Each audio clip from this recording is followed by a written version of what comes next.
If you've watched Top Gear, you might know this car.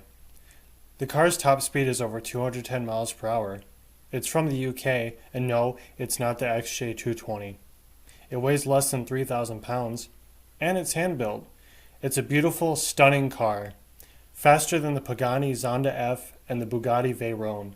Clocking in at 650 horsepower, yeah, sure, it's underpowered compared to some of its competitors, but what it may lack in power, it makes up for in being an authentic driver's car.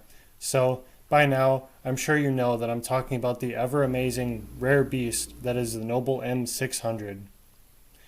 So let's get to the elephant in the room. Why is it banned in the US? Well, like most performance cars, for safety. Sure, the name Noble isn't a household name like McLaren, Ferrari, or Lamborghini, but the driving experience is what makes the Noble M600 stand out.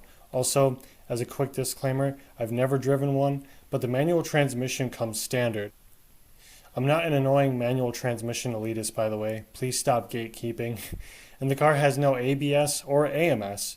There is also no climate control or modern infotainment systems. It's purely made for the driver that craves the in-control experience. I think they were doing something right.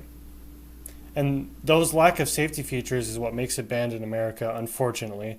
However, gigantic CUVs and trucks that are stuffed to the gills with every safety feature known to man, which isn't a bad thing, might I add, that has seen accidents skyrocket recently, and there's proof of this, are no problem on the American roads. Anyway, rant aside, the Noble M600 is one of the most underrated supercars of the century in my opinion. My first introduction to this car was Forza Motorsport 4. You're goddamn right I had the VIP cars pack. So, if you've known this car before, how did you get introduced to it?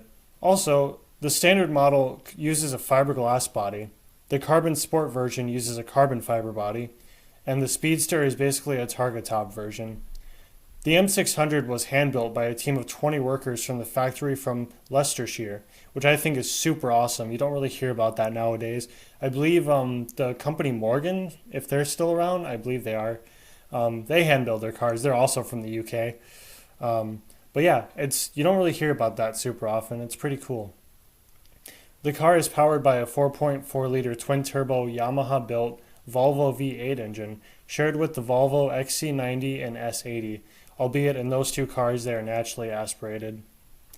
When the American version of Top Gear tested this beautiful car, it reached a top speed of 215 miles per hour, which makes it faster than the Ferrari 458 Italia, which has a top speed of 202 miles per hour, and an Aston Martin V12 Vantage S that has a top speed of 205 miles per hour. Obviously, speed certainly isn't everything to me, but it shows that Noble was able to hold their own with this car with way less resources and financial power. And again, while it may have less horsepower than some of its competitors, the power-to-weight ratio of 558 horsepower per ton is nothing to scoff at. It is an absolute weapon, and I think it deserves to be in the spotlight a little bit more. Maybe they aren't in the spotlight so much, because as I stated before, they are rare, and I mean super rare. In fact, there were only 30 of them ever built. And as of 2025, there are only 10 M600s registered within the MOT, which is kind of like the emissions testing / inspections here in the US. One last quick thing about the Noble M600. It was the very last car designed by Lee Noble, who had, I believe, designed every single car up to that point. So Noble was sold in August of 2006, and Lee Noble decided to leave the company in 2008. The last kind of car with his personal flair and personal touch. As you can see here that the M500 looks extremely different. So, while seeing one in person, let alone owning one, is a super long shot, I will dream. You should always dream about your big goals, and don't be afraid to pursue them. Who knows, maybe one day you'll look back smiling once you've accomplished what was once a goal in your mind. Thanks for joining me today. Stay hydrated, take care of yourself and your loved ones, and peace.